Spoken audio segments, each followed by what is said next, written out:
Mesdames et messieurs, c'est toujours un plaisir de vous servir. Bienvenue sur la route principale, cette émission qui vous présente plusieurs visages des différents domaines de la vie. Nous sommes pratiquement dans tout ce qui concerne notre société. Alors c'est un plaisir de vous retrouver aujourd'hui après un long moment de congé. Alors nous revenons avec force pour vous proposer cette émission, route principale. Bienvenue à tous et aujourd'hui j'ai l'honneur de recevoir pour vous un jeune, un politicien ambitieux, plein de projets.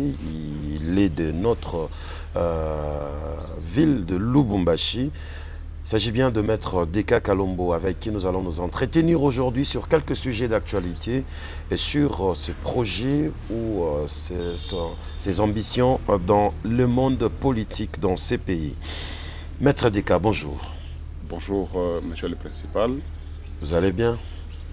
Nous allons bien par la grâce de Dieu. Alors, merci de nous accorder cette interview. Alors, il y a des gens qui vous connaissent peut-être bien, vous êtes un habitué des médias, mais aujourd'hui, j'aimerais que vous puissiez brièvement nous dire qui est Deka Kalombo. Merci pour la question, mais d'abord, laissez-moi vous présenter mes félicitations par rapport à votre travail. Merci. Parce que il est clair aujourd'hui que vous êtes parmi les 5 premiers journalistes de ces pays. Merci Je ne parle beaucoup. pas de la province. Et ça me va droit au cœur. Je peux aussi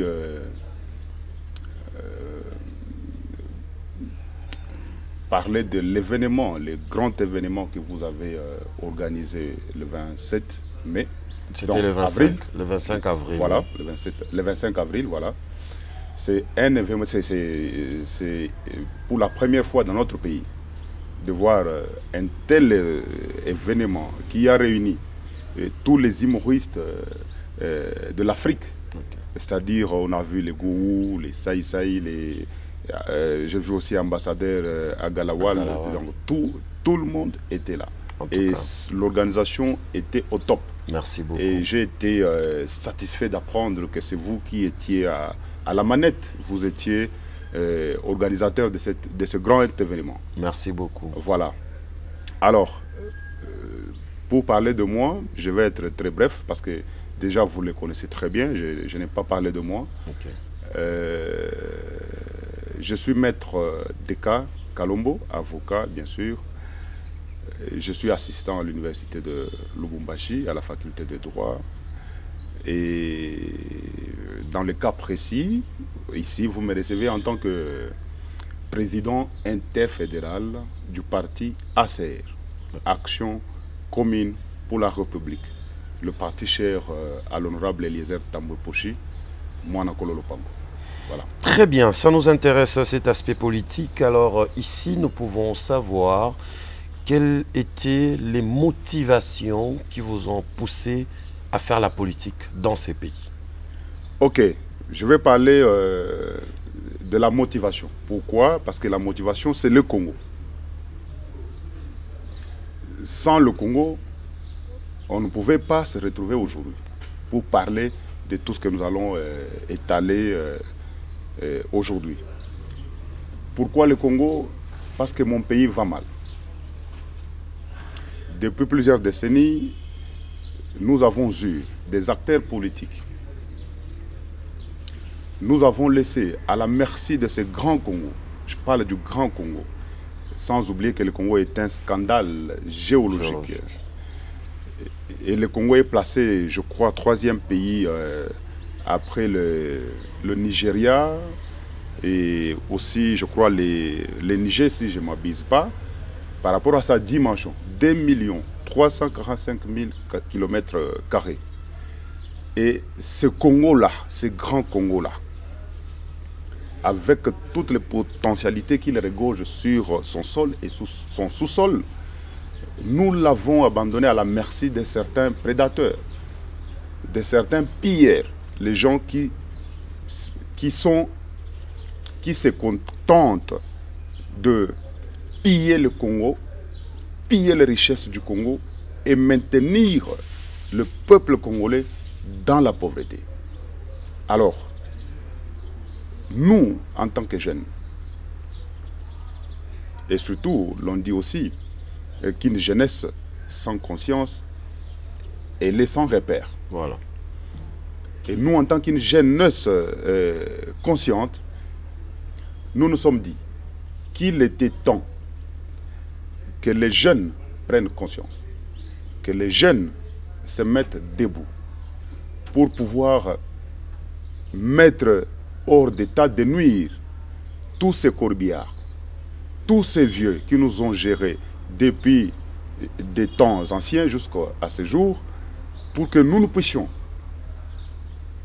bien sûr par le changement de la classe politique, par le rajeunissement de la classe politique, nous puissions essayer de faire ou gérer la chose publique autrement. Voilà même pourquoi dans notre parti politique ACER, nous disons que nous faisons la politique autrement.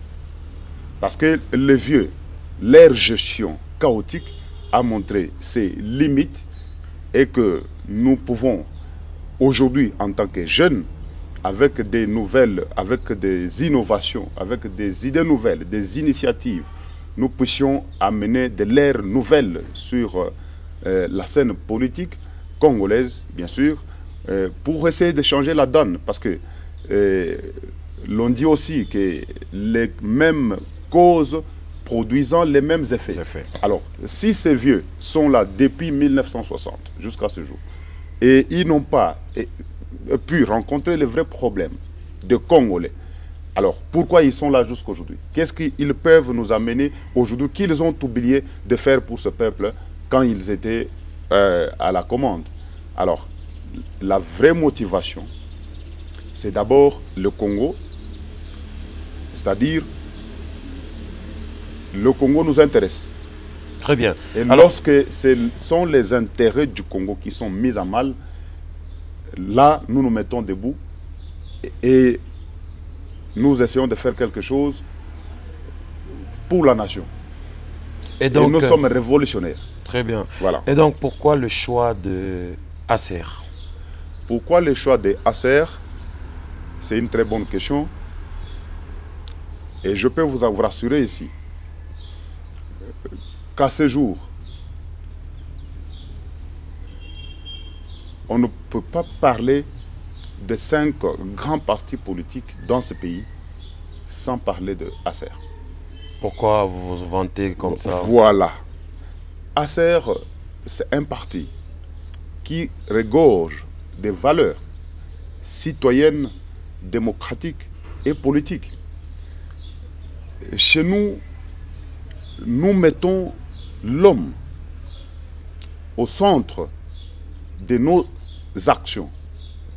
C'est-à-dire, nous prenons le pouvoir de l'amour et non l'amour du pouvoir. Et dans le concept pouvoir de l'amour, il y a plusieurs autres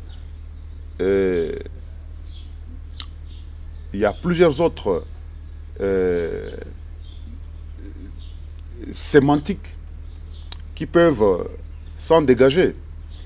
C'est-à-dire dans le pouvoir de l'amour, il y a l'amour de ton prochain. Sans oublier que si ce pays ne parvient pas à décoller, c'est parce que il y a cet amour-là qui fait défaut. Le Congolais n'aime pas son frère. Par exemple, s'il y a notre frère congolais qui essaie d'exceller dans un certain domaine, au lieu que nous, Congolais, nous puissions porter son projet, nous puissions le soutenir d'une manière ou d'une autre, mais nous cherchons à l'étouffer. Et nous aimons bien tout ce qui vient de l'extérieur. Le Congolais aime bien voir un produit estampillé Made in Italy, Made in China. Non. Nous devrions normalement essayer d'encourager l'innovation congolaise. Vous avez ici, comme par exemple, des gens qui préfèrent aller acheter, se ressourcer, faire des provisions chez les petits Indiens, chez les Chinois, au moment où nous avons des supermarchés qui appartiennent aux Congolais, qui essayent de faire quelque chose pour leurs frères congolais, qui essayent d'exceller aussi, d'émerger dans leur domaine. Mais à la place de pouvoir encourager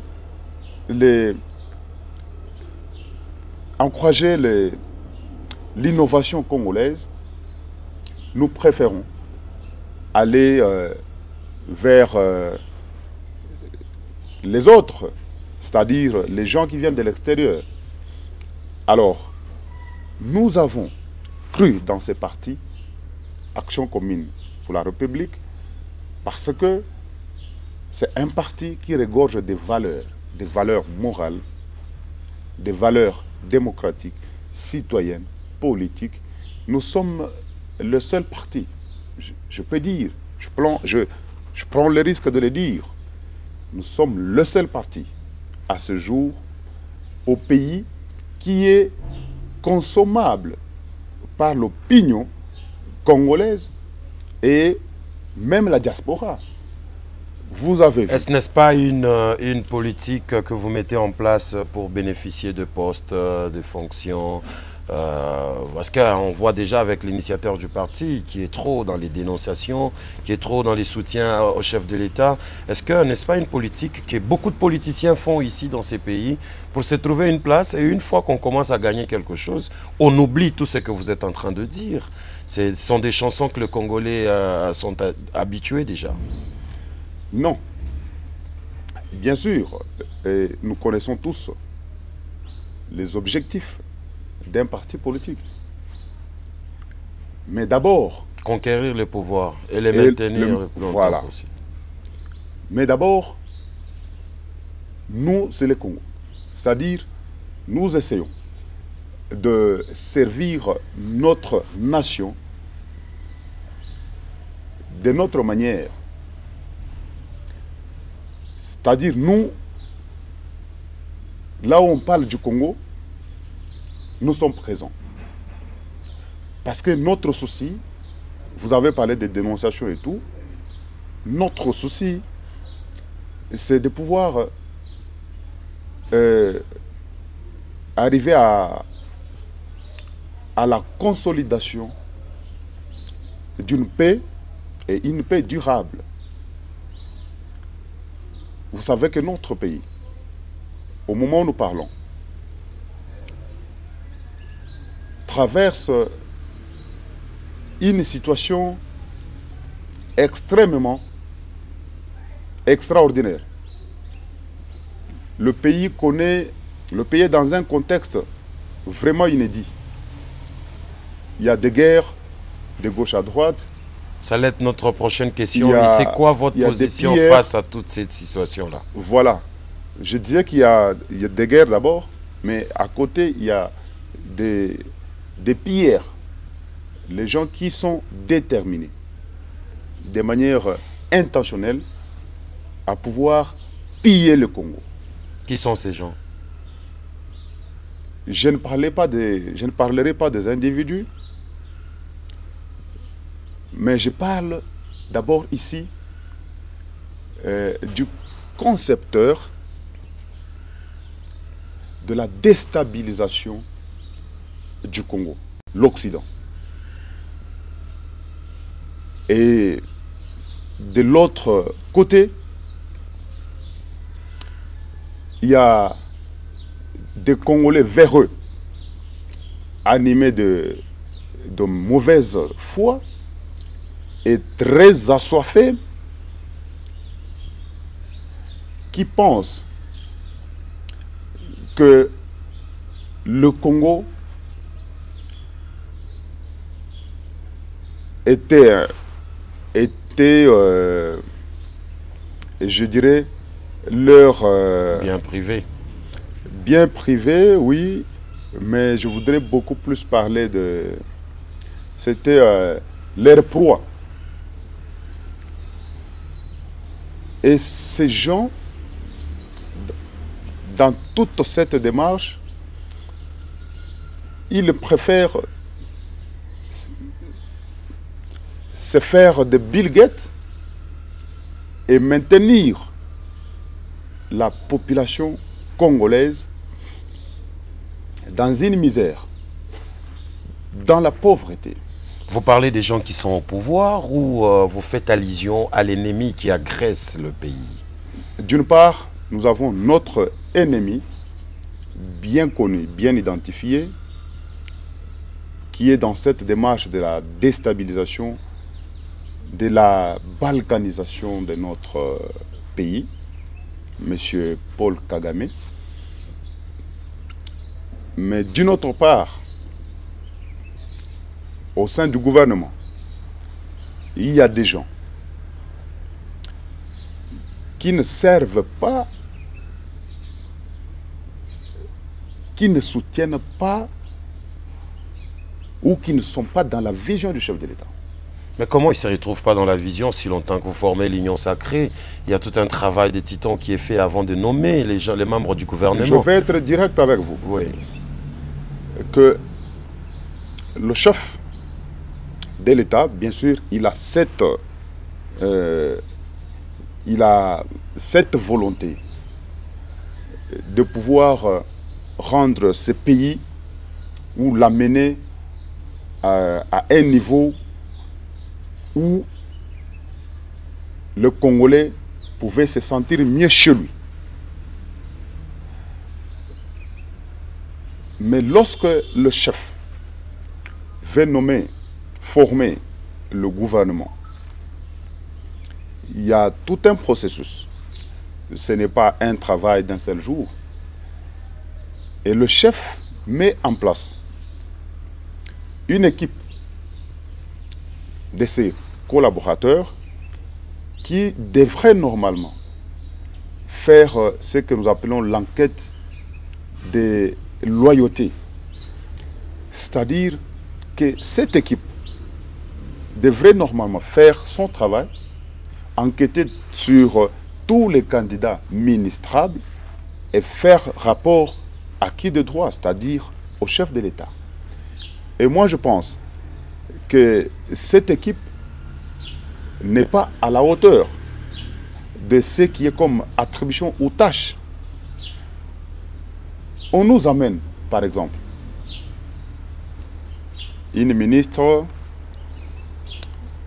de la jeunesse qui ne connaît rien du tout sur la réalité même de la jeunesse congolaise. Elle-même, elle est jeune. Pourquoi et comment elle ne saura pas les réalités? Elle est jeune. Je peux d'ailleurs vous scandaliser. Moi, je ne connais même pas son nom. Oh. Ça, c'est un problème particulier. Aujourd'hui, je ne la connais pas personnellement. Aujourd'hui, notre pays connaît, subit cette guerre injuste du Rwanda. Si Madame, Excellence, la ministre de la Jeunesse, était à la hauteur, elle pouvait se saisir de cette occasion pour pouvoir poser des actions concrètes, se lancer dans une dynamique de la consolidation et de la mobilisation de la jeunesse. Parce que, je l'ai toujours dit, pour mettre fin à cette guerre, il était obligatoirement important que les jeunes fassent de cette situation la leur. Et cela pouvait passer par ou à travers la ministre de la Jeunesse. Mais je peux vous poser une question. C'est vrai que c'est vous qui posez des questions, mais acceptez d'abord que je les dise comme cela. Depuis que nous... Ou depuis que... Parce que la guerre a commencé depuis 30 ans. Mais depuis que Madame, la ministre de la Jeunesse, est là, qu'est-ce qu'elle a eu à poser comme action concrètes dans le but de pouvoir contrecarrer la démarche macabre de la déstabilisation de... Non, mais elle n'est pas ministre de la Défense. Au sein du ministère, il y a plusieurs structures de la jeunesse, il y a des campagnes de sensibilisation, il y a même des partis politiques qui ont sensibilisé les jeunes à adhérer dans l'armée. Elle n'est pas... Tout ça, c'est des efforts fournis par... C'est-à-dire, pour vous, elle n'est pas ministre de la Défense, alors elle est ministre des réseaux sociaux. Non, elle est ministre de la jeunesse. Parce que nous la voyons beaucoup plus dans les réseaux sociaux. TikTok, quand on parle de la guerre, on voit cette armée, l'armée qui doit combattre l'ennemi. Ici, nous ne parlons pas d'abord des attributions de chaque ministère. Non, alors vous demandez à la ministre Noëlla de faire quoi exactement? Voilà, elle devrait se mettre debout pour sensibiliser les jeunes. Pour que les jeunes aillent combattre l'ennemi ou qu'ils... Voilà, les jeunes, ce n'est pas tout le monde. Ce n'est pas M. Hervé le principal qui va aller à Goma. Ce n'est pas Maître Deka qui va aller à Goma pour combattre l'ennemi. Mais lorsque nous appelons les jeunes à se mobiliser pour combattre l'ennemi, c'est-à-dire chacun dans son domaine. Par exemple, vous êtes là, vous faites passer des messages. Vous combattez l'ennemi qui est dans ce que nous appelons les poisons rwandais, qui consistent à désinformer l'opinion. Quelqu'un d'autre, un Congolais lambda, peut aussi soutenir l'armée par le fait d'avoir transféré ne fût-ce que 1000 francs pour l'effort de guerre. Et moi, par exemple, en ce qui me concerne, si je dois servir ou soutenir notre armée, cela ne veut pas dire obligatoirement que je devrais aller prendre les armes pour combattre aux côtés de nos forces armées. Et vous personnellement, votre parti politique, c'est quoi votre engagement ou votre position face à cette agression rwandaise? Qu'est-ce que vous faites au sein de votre parti politique? Notre position, elle est très claire. À ce jour, il est clair que le seul parti où l'on voit son leader être mobilisé, n'est pas avoir sommeil à cause de la guerre de l'Est, c'est l'ACR avec son président national, Eliezer Tambwe. À la recherche d'un positionnement. Bon, vous l'avez vu au four et au moulin. C'est-à-dire que c'est un monsieur qui dort, qui se réveille et qui ne rêve que le Congo. Voilà pourquoi il est vraiment à point. Il travaille. Je dirais ici que c'est la personne qui maîtrise bien la situation sécuritaire de ce pays. Il a tous les secrets que même les services attitrés ne peuvent pas voir. Un travail de marketing que vous faites pour lui? Non, pas du tout. Vous envisagez le ministère de la Défense ou quoi? Bon, mais lorsque l'on a servi son pays, il y a aussi ce que nous appelons la récompense politique. Il a donné le meilleur de lui, il a servi et il continue à le faire. Il a servi sa nation et nous-mêmes qui avons cru dans sa lutte, dans ses idéaux, nous sommes dans ses pas, nous faisons le même travail. Vous avez vu ici au Katanga, qu'est-ce que moi je n'ai pas subi comme attaque? J'ai été même attenté physiquement par les gens qui pensent que le Congo doit être bradé parce que celui qui a la tête, c'est Tshisekedi. Alors, la situation que nous ne pouvons pas accepter. Et nous avons été tout le temps aux côtés de ceux qui pensent que le Congo devrait d'abord rester le Congo avant que nous ne puissions parler des postes de responsabilité. Pensez-vous finir cette situation une fois à la commande ou qu'on vous accorde certaines responsabilités face à cette guerre? Parce que ici, vous venez de le dire tout haut, que Eliezer Ntambwe est la seule personne qui maîtrise bien cette situation de l'Est du pays. Une fois aux commandes, vous pensez chasser l'ennemi et...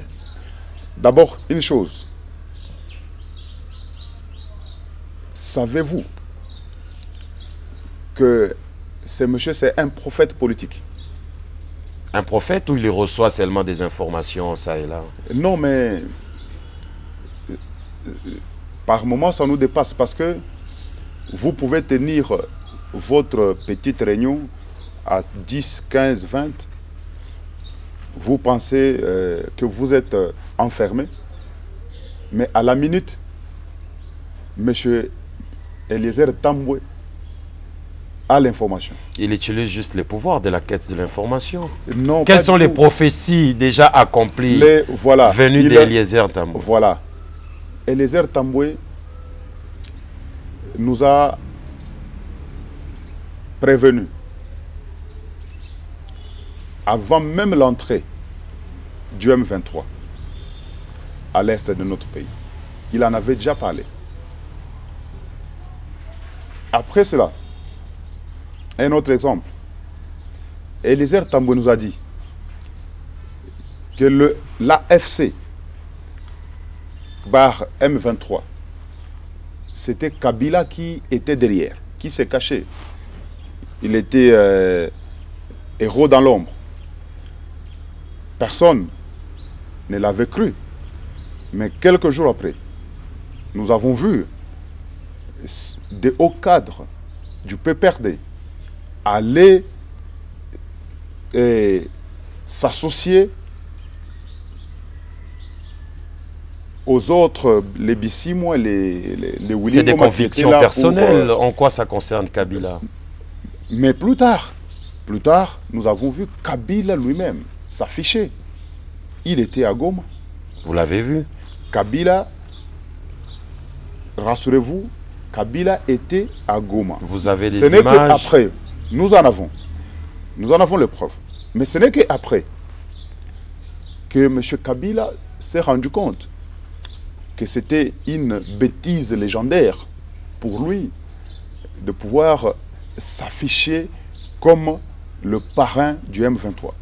Et il est reparti, et dans leur diversion du PPRD, ils ont tenté de démentir pour dire que Kabila n'a jamais été à Donc Goma. les parrains, ce n'est plus Kagame, c'est devenu Kabila aujourd'hui? Non, c'est-à-dire que ces gens se sont très bien organisés. C'est une structure. C'est-à-dire que Kagame est à la défense. Kabila au médiane. Et Nanga, les Bissimo, les Willingom et les autres sont à l'attaque. Mais qui en est le sponsor? L'Occident. Vous êtes sérieux? Ce sont des choses qui sont très claires, qui sont vérifiables. Et aujourd'hui, personne ne peut s'en passer outre. Et comment sortir de cette crise? Parce que le pays n'est pas un aujourd'hui. Nous sommes divisés. La crise sécuritaire, bien sûr, elle est là, bien sûr. Mais je peux vous rassurer que la guerre ou l'agression rwandaise vient de prendre fin par la diplomatie de son Excellence, Monsieur le Président de la République, Félix Antoine Tshisekedi Tshilombo. Monsieur le Principal, rassurez-vous, que la guerre a pris fin. Et il est question pour moi, il est important pour moi aujourd'hui, profitant de votre micro, de présenter les vifs hommages, je voulais dire, des félicitations, des remerciements à cet héros vivant, Félix Tshisekedi. Parce que nous avons compris, nous avons découvert que la pacification de ces pays devrait passer par la prise du pouvoir de M. Félix Tshisekedi. Aujourd'hui, au moment où je vous parle, Kagame est à genoux. Kabila à genoux. Les Nanga et les Wilingoma en débandade. C'est-à-dire qu'ils ne savent plus à quel sens se vouer. Aujourd'hui, Nanga s'est dit qu'il était induit en erreur. Et il ne sait pas par où il va s'enfuir. Parce que, pour avoir fait saigner les caisses du gouvernement rwandais, pour se lancer dans cette aventure sale, si M. Nanga s'hasarde de pouvoir s'enfuir par le Rwanda, c'est Kagame qui va le tuer. De l'autre côté, nous avons les Burundis. Vous savez que le président burundais a été toujours avec nous. Il a toujours soutenu le gouvernement congolais dans cette situation de guerre. Vous avez l'Ouganda. Vous avez vu les fils de Museveni qui a tué. C'est-à-dire que cette équipe de ces aventuriers, de ces haineux, de ces ennemis du Congo, se voit aujourd'hui dans une situation où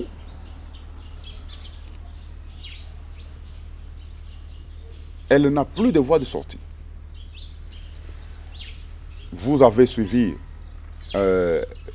une sortie médiatique de M. Nanga qui a pleurniché, qui a pleuré sur un plateau de télévision où il dit à l'opinion qu'aujourd'hui, si nous arrêtons notre sale aventure de tuer les Congolais, où est-ce que nous irons? Au moment où nos familles sont mises en prison, nos biens saisis, où est-ce que nous irons aujourd'hui si nous arrêtons de tuer les Congolais à l'Est? Très bien. Moi, je pense que c'est les soucis des tout Congolais en ce moment, c'est de voir la paix se rétablir dans l'Est de la RDC et de voir les pays unifiés, parce que nous devons prôner encore une fois pour le développement et l'unification de notre pays. On va toucher à une autre question, c'est que ça se parle dans le couloir, ça se parle partout en République démocratique du Congo, avec un remaniement du gouvernement, ou un nouveau gouvernement qui serait mis en place après toutes ces consultations qu'on a vues avec les conseils de chefs de l'État en matière de sécurité, les profs et Bérands. Est-ce que votre parti s'attend à un poste dans le gouvernement où vous avez eu une promesse comme ça, parce que dans ces pays, c'est le partage du gâteau, celui qui fait plaisir au chef ou celui qui fait bien son travail, pas tellement généralement, se retrouve dans le gouvernement afin d'être récompensé. Est-ce que Acer s'attend à un poste ministériel? Ok, monsieur le principal.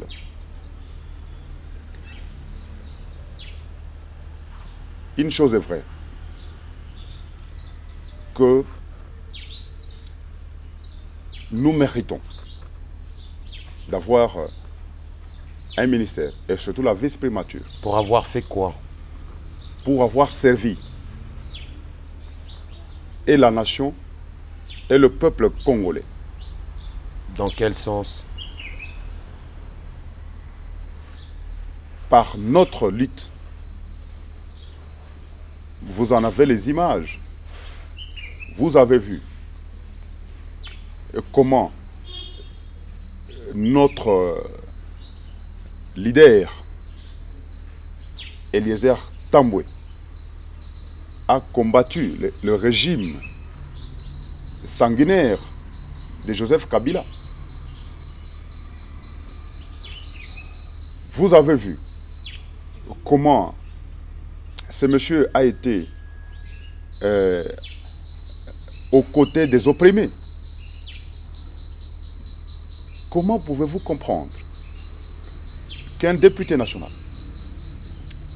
se retrouve presque partout dans toutes les 26 provinces pour essayer de donner des solutions à ce peuple ou à ces Congolais qui se trouvent être étouffés, qui se trouvent être opprimés par ceux qui s'appellent abusivement des hommes forts. Il a été partout, dans toutes les provinces. Souvent, on nous parle aussi de poids politique. Souvent, on nous parle aussi de... Ouais. Voilà pourquoi nous l'appelons mandat national. Mais dans ce même ordre d'idées, moi personnellement, vous avez vu, et vous continuez à les voir, tout ce que je suis en train de mener comme action dans cette province du Haut-Katanga. Et je suis allé très loin à venir en aide à notre population de Goma, c'est-à-dire les déplacés de guerre. On a vu dans les images, des gens, oui. Voilà, il y a des gens, pendant que nous ici, pendant que les autres Congolais sont en train de dilapider des billets verts, s'acheter des champagnes, des belles carrosses, tout ça, mais il y a un Congolais à l'est du pays qui manque ne fût-ce qu'une bâche pour pouvoir créer quelque chose et s'abriter dedans. Félicitations pour ça, on a suivi les images. Alors, j'ai été là. J'ai quand même servi plus de 5000 familles. C'est-à-dire que avec nous, vos propres moyens ou les moyens du parti politique? Avec nos propres moyens. C'est-à-dire le peu que nous gagnons, nous essayons de pouvoir ne fût-ce que donner un petit rien à celui qui en manque.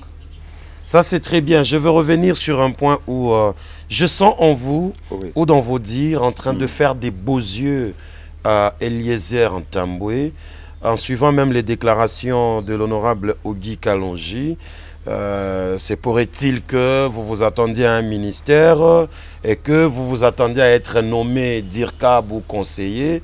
N'est-ce pas dans cette campagne que vous vous lancez? Bon, cela est dans le pouvoir discrétionnaire du chef de l'État lui-même.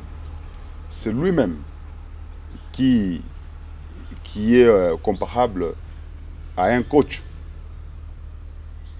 C'est-à-dire, il regarde, il se dit, voilà, nous sommes à la 90e minute et la situation est très compliquée sur le terrain. Voilà pourquoi il faut placer Messi à tel point, il faut placer Mbappé à tel autre point. C'est le chef de l'État qui en a ce pouvoir et qui décide de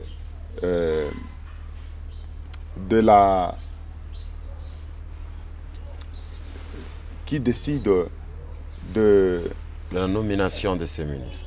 Nomination, mais de la manière laquelle il devrait placer ses pions sur le terrain pour pouvoir rencontrer les vrais problèmes des Congolais. Que vous vous sentez un bon pion aussi, parce que ça se discute. Bien sûr, parce que vous avez vu le travail abattu par ces messieurs. Et si aujourd'hui,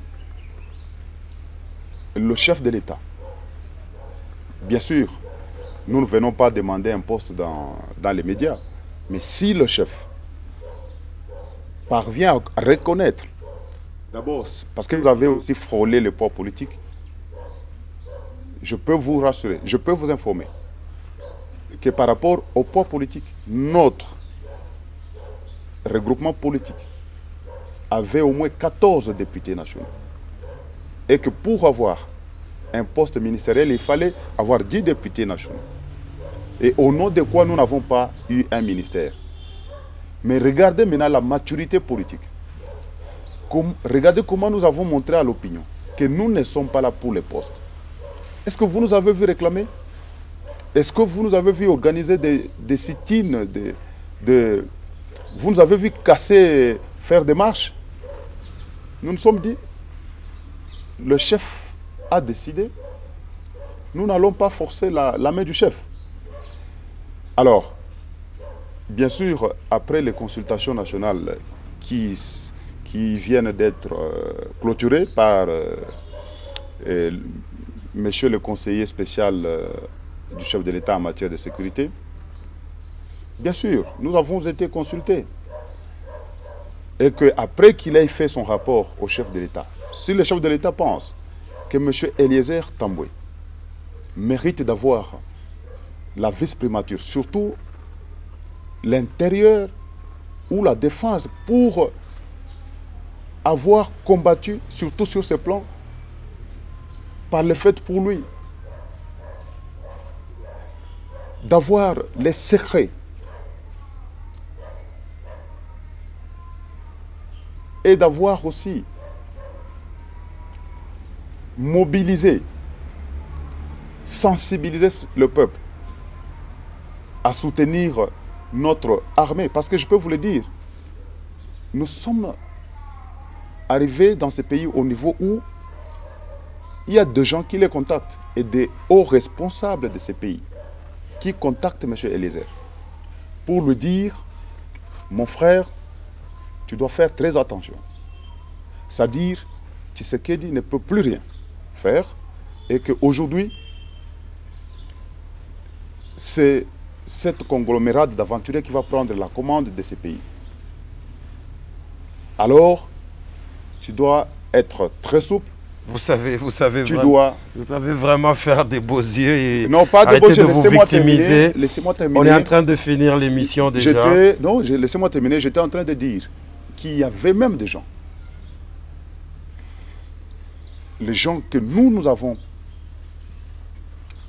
pensé qu'ils étaient des vrais Congolais, qui aimaient le Congo, qui sont partis le voir, pour lui dire, Monsieur Eliezer, tu dois faire très attention, parce que les pays tombent dans les mains des ennemis. Et dans ces cas, où est-ce que tu iras? Alors, tu dois t'abstenir et adhérer à ces mouvements pour que plus tard, tu puisses avoir des avantages. Et il a refusé. Il a refusé.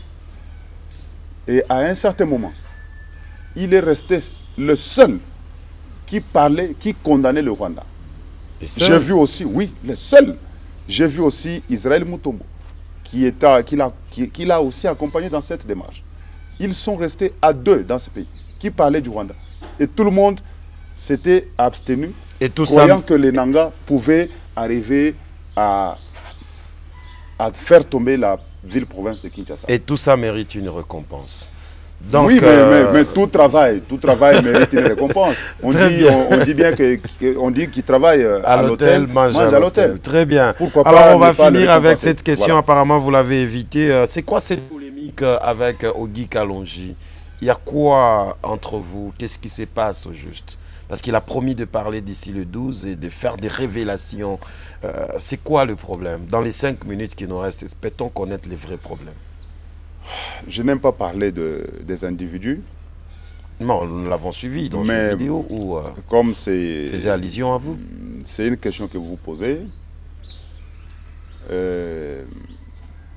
Et surtout que M. Kalonji, dont vous venez de parler ici, est passé sur un plateau de télévision sur Bosolo la politique, chez votre confrère Israël Mutombo, pour me faire des attaques personnelles.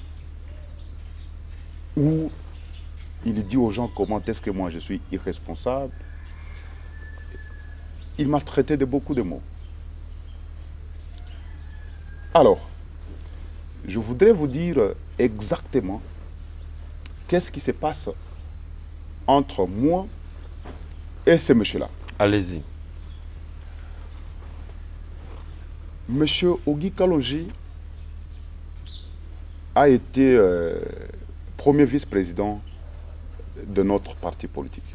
Parce que nous avons le président et le premier et le deuxième et les autres. Alors, à la création du parti, j'avais dit déjà à toute l'équipe qui était mise en place pour pouvoir travailler et arriver à la sortie officielle du parti. Pour ceux qui me suivront, ou pour ceux qui me suivent, ils savent que ce que je dis ici, c'est une réalité. J'avais déjà dit que prendre M. Ogi Kalonji comme premier vice-président de ce parti était une erreur. Je n'avais pas été les gens ne m'avaient pas bien compris. Quelques temps peu avant la sortie officielle de notre parti, ce monsieur est venu, fraîchement du FCC, sans oublier qu'il y avait des élections qui s'annonçaient. Il se rend compte que s'il allait aux élections sur la liste du FCC, il ne pouvait pas s'arracher un siège. Alors, lorsqu'il apprend que Eliezer Tambwe était prêt à lancer un parti politique, monsieur vient faire les beaux yeux à Eliezer pour intégrer le parti et être lavé dans une certaine manière. Parce qu'il était FCC, il fallait maintenant qu'il s'associe à quelqu'un qui est consommable, qui est accepté par l'opinion, pour que celui-ci puisse avoir aussi des discours et essayer de convaincre l'électorat. Alors, après la sortie officielle du parti, bien sûr, nous l'avons accepté, nous l'avons intégré dans notre parti, mais après la sortie officielle du parti, monsieur a commencé à mener une guerre de leadership. Comme on dit, l'appétit vient en mangeant. Monsieur que nous avons acquis passe maintenant dans tous les bureaux, partout où il passe, il prétend avoir été à la création du parti. Monsieur Ogi Kalonji s'est lancé dans une démarche où il a utilisé ce parti ACER comme un fonds de commerce pour entrer dans les bureaux des ministres, des PCA, des DG, partout demander de l'argent, demander des postes, demander des marchés au nom des ACER. Ah bon? Et mandaté par le président ou pas du tout. Abus de pouvoir? Pas du tout. Voilà pourquoi nous disons que c'est un coopérant politique. Lui, qu'est-ce qu'il fait? Il utilise les noms du parti, il entre dans un bureau, vous êtes PCA, vous êtes ministre, vous êtes DG, et ainsi de suite. Il entre dans votre bureau et vous dit, je suis président du parti ACER, alors je suis avec honorable Eliezer, alors vous pouvez me donner tel marché, tel poste de responsabilité. C'est ce qu'il a fait. Voilà pourquoi nous l'appelons coopérant politique. C'est pour ça qu'il n'est plus avec vous? Non, il n'est plus avec nous. Pourquoi? Parce que les ténèbres et la lumière ne peuvent pas cohabiter. C'est-à-dire, même tout ce temps qu'il était avec nous, il y avait toujours des petits soucis. Il y avait même des gens qui, d'abord, sa tête était un manque à gagner pour le parti. Il y a des gens qui voudraient adhérer à ces partis, à notre parti, mais qui ne savaient pas le faire à cause de sa tête. Non, mais déjà, lorsque vous lui avez donné le poste du premier vice-président, donc c'était un bon casting. On ne peut pas donner de telles responsabilités à quelqu'un qui n'a pas... Nous avons été piégés par ce monsieur. C'est un Maradona. Il nous a dribblés. Vous savez que ce monsieur, comme il a promis de me répondre d'ici le 12 dans un point de presse, j'attends que ce monsieur nous réponde, mais il y a un certain nombre de choses sur lesquelles je voudrais qu'il communique, qu'il explique à l'opinion publique. Ce monsieur, je venais de vous le dire, c'est un Maradona, c'est un dribbleur, un imposteur, un opportuniste de mauvais goût. Il nous a piégés, je vous l'ai démontré. Ce monsieur, est-ce que vous connaissez son parcours politique? Je peux vous le décrire dans quelques minutes seulement, quelques secondes. Allez-y, c'est-à-dire, on va chuter déjà voilà, avec notre émission. Voilà, ce monsieur commence sa politique avec Matata Ponyo, sous le régime de Kabila. Quelque temps, peu après, Matata n'est plus Premier ministre. Ce monsieur le quitte pour aller s'associer à Mabunda, qui était présidente de l'Assemblée nationale. Il s'embrouille avec Mabunda. Une mauvaise gestion des billets verts mis à sa disposition par Mabunda. Monsieur quitte Mabunda pour aller s'associer à Madame Ingele Ifoko. Et de là aussi, Maradona, dans ses œuvres, il abuse. Il quitte Madame Ingele Ifoko. Ce monsieur va vite chercher à s'associer à l'honorable Eliezer Tambwe. Pendant qu'il est là, il va faire encore les beaux yeux à Madame Judith Souminois pour obtenir certains avantages dans le cabinet, tout ça, certains marchés. Il en a obtenu. Après, monsieur qui est venu vers l'honorable Eliezer Tambwe, il se rend compte qu'il ne pouvait pas marcher ensemble parce que lui est là pour faire son commerce politique. C'est lui les ténèbres. Bien sûr, c'est très clair. Alors, quand ce monsieur apprend, parce qu'il y a des soupçons de bouche à l'oreille que M. Kabound, Jean-Marc Kabound, peut-être à la formation du gouvernement d'Union nationale que nous attendons, serait prétendu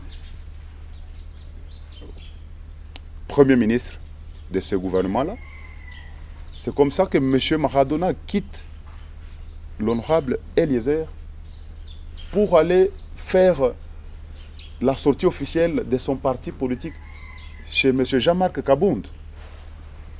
Ce monsieur-là, kabiliste Ogi Kalonge, il fait une émission parce qu'il est très fort dans la diversion.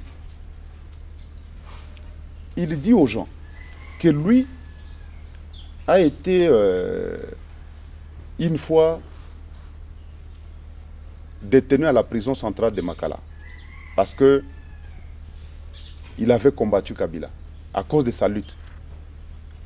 Monsieur Hervé, vous êtes un grand journaliste, vous connaissez beaucoup des secrets de ce pays. Pouvez-vous reconnaître ici que Pouvez-vous accepter ici que M. Kalonji a déjà mené une lutte dans ce pays? Lui qui était du FCC, parce que même dans sa réponse, ces attaques qu'il a dirigées contre moi, il est passé aux aveux, il a dit clairement qu'il n'était pas du FCC, mais qu'il était dans un parti politique allié au PPRD. Alors, lui qui était dans un parti politique allié au PPRD, lui qui était du FCC, comment peut-il affirmer, déclarer aujourd'hui qu'il avait lutté sous Kabila? Donc, il a lutté contre son partenaire. Par contre, la situation qui a amené ce monsieur en prison, c'était à cause d'un faux braquage organisé par ces messieurs. Il fait venir certains investisseurs au pays, les gens qui nous ont amenés Paris Foot au pays. Il est parmi les gens qui ont fait venir ces investisseurs-là. Alors, il les amène, on lui confie certaines sommes colossales. Monsieur organise un faux braquage pour détourner ou escroquer l'argent de ces gens et prétendre avoir été braqué. Et comme cela, ses partenaires étaient informés de toute la situation sur toute la ligne, ils l'ont fait arrêter et ce monsieur a été détenu, il a fait plusieurs mois à la prison centrale de Makala. Et il sait comment et par quels moyens il a quitté la prison.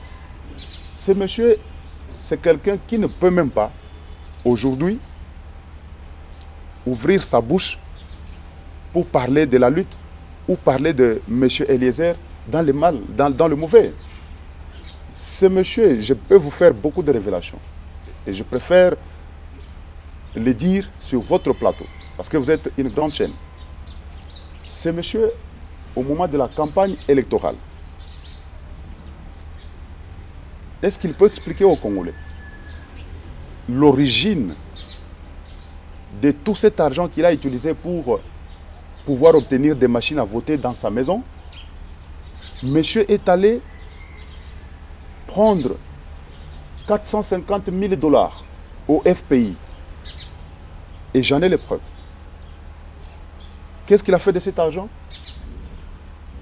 Est-ce qu'il a déjà restitué, il a déjà remboursé cet argent au FPI? 450 000 $. C'était pour un investissement? Pas pour un investissement. La création d'une industrie peut-être? Pas du tout. Monsieur est allé prendre cet argent pour sa campagne électorale. Et cet argent lui a servi à pouvoir obtenir des machines à voter. Parce que vous avez suivi les images, c'est un secret de Polichinelle. Tout le monde l'a vu. Comment est-ce qu'il avait des machines à voter dans sa maison? D'ailleurs, c'est un monsieur qui devrait normalement être invalidé. Ce monsieur, je voudrais ouvrir encore une parenthèse. Il a un courage exceptionnel. Ce monsieur passe, il passe dans un média sérieux pour parler de son Excellence, Monsieur le Mineta de la Justice et Garde des Sceaux. Et ça, c'est une très grande révélation que je vais faire. Monsieur dit, ou il prétend, avoir mené des démarches pour que M. Moutamba, qui du reste était même candidat président de la République, soit nommé ministre de la justice de ces pays. Alors,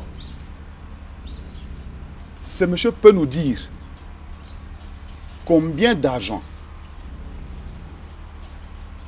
son Excellence, Monsieur le ministre de la Justice, lui avait remis pour que lui mène les démarches afin de pouvoir obtenir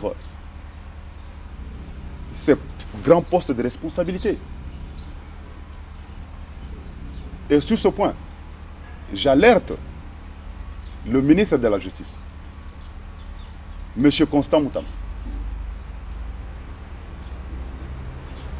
vous devez tout faire pour contrecarrer cette démarche, cette campagne de diabolisation que M. Ogi Kalonji est en train d'engager contre vous. Vous êtes engagé à les détruire apparemment. Pas du tout. À les déstabiliser. Non, mais vous avez suivi les images. Ce monsieur déclare haut et clair que lui aurait reçu des sommes d'argent de la part de son Excellence, Monsieur le ministre de la Justice et garde des Sceaux, pour pouvoir mener des démarches et obtenir ces ministères. Dans le même sens, ce monsieur aujourd'hui marche avec le nom de son Excellence, Monsieur le ministre d'énergie, Teddy Luamba, selon quoi c'est le même Maradona qui aurait mené des démarches pour que M. Teddy soit nommé ministre d'énergie. Et ce monsieur est en train de brader ce ministère pour pouvoir obtenir des marchés par-ci par-là, escroquer les gens. Et j'alerte le ministre d'énergie, M. Teddy Luamba. Vous en avez les preuves? Vous êtes jeune. Parmi les ministres jeunes de ce gouvernement, nous avons M. Teddy Luamba, nous avons l'excellence Monsieur le ministre, le ministre de la Justice, Constant Moutam. En dehors de celle dont nous avons parlé ici, Madame ministre de la Jeunesse, qui n'est ni connue et qui ne maîtrise même pas la situation du pays. Alors, les deux jeunes sont parmi... Allez-y, voilà, déjà. Les deux jeunes sont parmi les ministres qui ont essayé, dans une certaine mesure, de rencontrer les vrais problèmes de la population congolaise, je voulais dire, dans leurs domaines respectifs. Alors, ce sont les deux-là qui ont excellé, qui aujourd'hui font l'objet d'une campagne de diabolisation engagée par M. Ogi Kalonji. Il brade le ministère d'énergie, il parle dans tous les salons du ministre de la Justice qui lui aurait confié des sommes d'argent pour pouvoir obtenir ce ministère. Les deux devraient faire très attention. Ou encore saisir la justice pour que ce monsieur vienne expliquer à l'opinion comment et par quels moyens lui avait mené des démarches pour que le chef de l'État puisse confier ou attribuer ces deux ministères à ces deux jeunes excellents dont je viens de parler. Ça chauffe et ça tire à balles réelles. Parce que je voulais terminer par là. Vous ajoutez encore, il y en a encore. Je voulais terminer par là. Vous oubliez que, d'abord, je voudrais profiter de votre micro, M. Hervé. La fois passée, dans l'émission que j'ai faite avec vos confrères d'Africa News, au lieu de parler de son collaborateur, du collaborateur de M. Kalonji, qui le représente dans le M23, M. Jacques Bachali, mais moi j'ai parlé d'un homme, un avocat, un confrère, j'ai parlé de Lik Fikiri. Alors je voudrais présenter les excuses, parce que nous ne sommes pas dans la désinformation. Quand on a tapé à côté, il faut toujours revenir pour essayer de rétablir la lumière. Très bien, alors, grandeur. Alors, ce monsieur-là a son représentant dans le M23 qui s'appelle M. Jacques Bachali.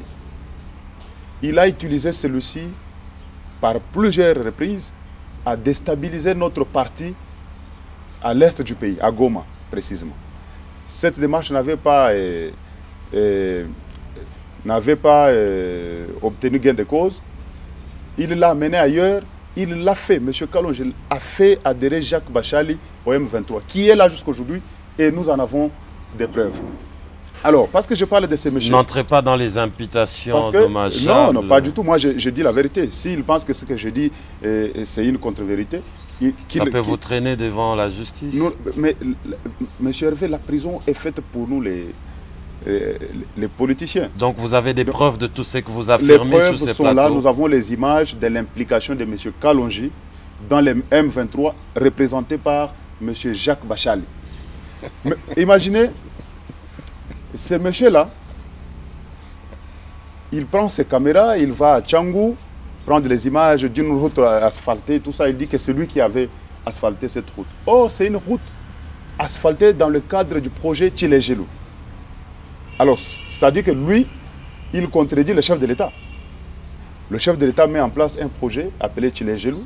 Et dans le cadre de ce projet, la route que vous avez vue, dont il a publié dans tous les forums, dans toutes les plateformes, que lui aurait asphalté cette route, c'est dans le cadre de ce projet. Non, peut-être qu'il était...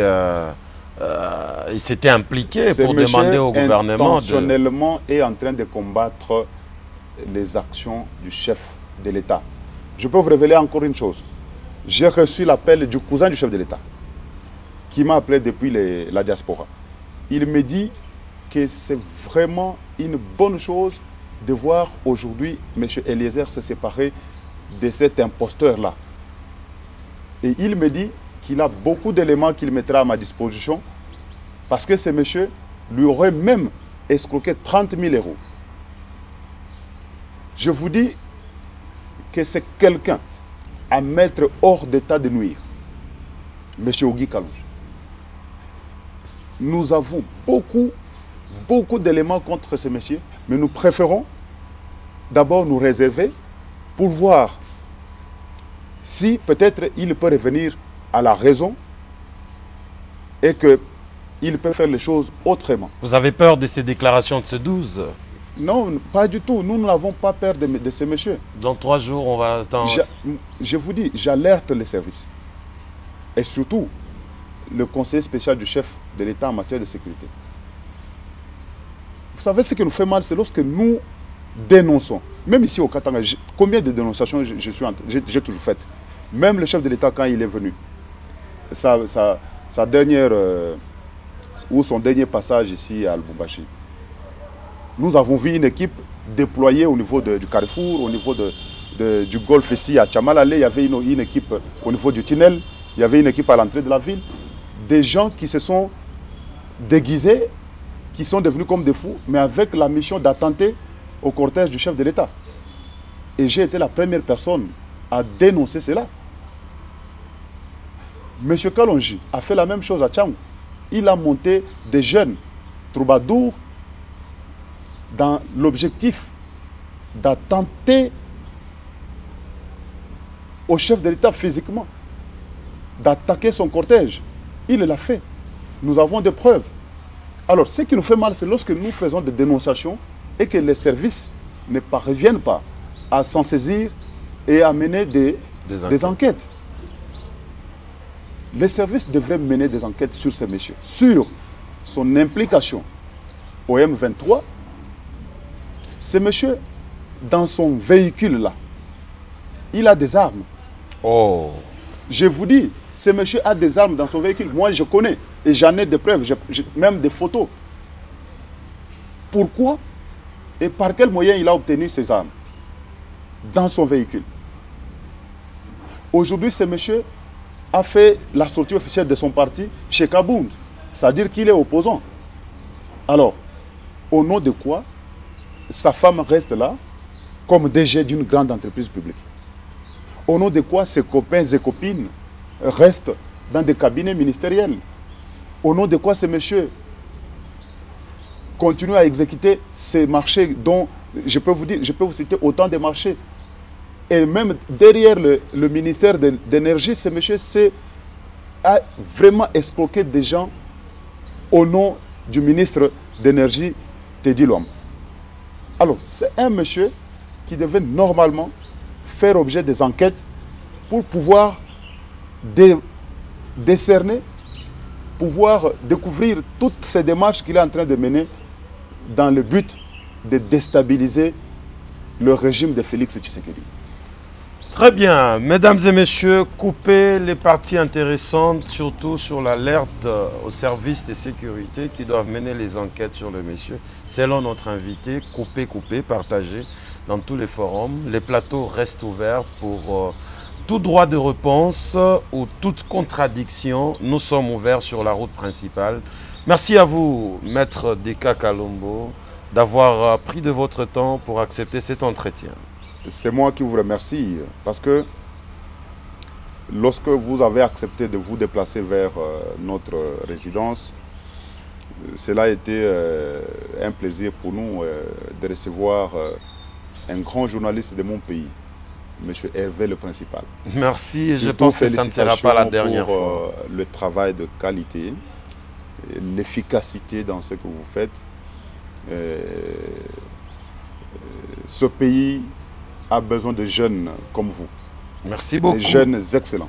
Merci beaucoup. On aura le temps de vous recevoir encore très prochainement pour d'autres sujets d'actualité. Merci. Nous disons merci à ces partenaires très efficaces, Cativision.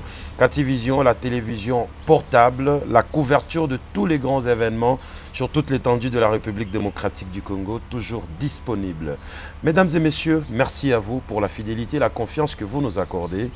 On se revoit très prochainement avec le même plaisir et surtout la même énergie. Au revoir. Ouais.